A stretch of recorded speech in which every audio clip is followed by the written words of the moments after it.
comme je l'ai dit tout de suite, on a voulu créer ce mouvement-là pour soutenir le président Habré, qui a vécu parmi nous pendant plus de 23 ans. Et nous avons vu que personne ne l'a encore soutenu, et pourquoi pas les Sénégalais. On n'a pas encore vu une seule fois une personne arrêtée au Sénégal sans qu'il y ait des gens qui le soutiennent, ne serait-ce que moralement, socialement. C'est pour cette raison qu'on a créé ce mouvement. Alors, vous avez été parlé de l'actualité aujourd'hui. Vous avez dit qu'au Sénégal, on peut pas soutenir même pratiques comme on parle des homosexuels, mais alors il y a des choses qui sont beaucoup plus intéressantes liées à la religion musulmane qu'on ne soutient pas du tout. Oui, absolument. Sur ce plan-là, je parle plutôt des personnes et des gens. Parce que quand je dis soutenir, c'est les personnes qui soutiennent. Je ne sais pas faire allusion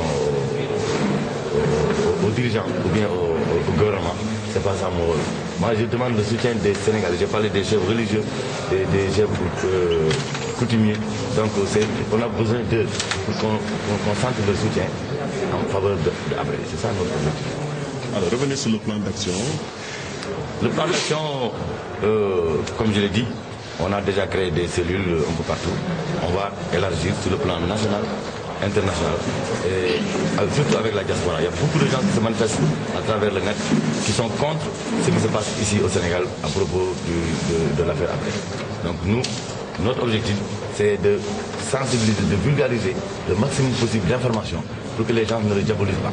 Parce qu'il y a une partie qui a organisé une communication de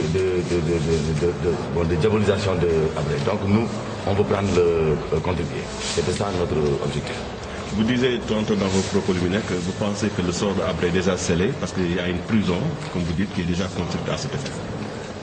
Bon, le sort n'est pas scellé parce qu'il y aura un procès. Habré même est prêt pour que la vérité éclate. C'est tout ce qu'il veut actuellement, c'est que les gens... Parce que quand on vous accuse, votre premier vœu secret, c'est de faire éclore la vérité, c'est-à-dire que les gens vous blanchissent. Je crois que lui-même, il veut. Mais seulement, il faut que le procès soit équitable. Il faut que ça soit équitable. Si on transporte des gens, des témoins, ou bien des ennemis, pour venir témoigner, je pense que c'est déjà... Ça, c'est pas démocratique. Vous avez dit tantôt également c'est le président Déby et les pays occidentaux qui sont derrière cette arrestation. Vous confirmez? Mais vous savez, ici en Afrique, tous les chefs d'État, normalement ça commence à changer parce qu'avec la mondialisation et l'Internet, les gens se parviennent à voir ce qui se passe ailleurs. Mais avant, vous savez bien, pour changer même de ministre, il fallait demander à la France.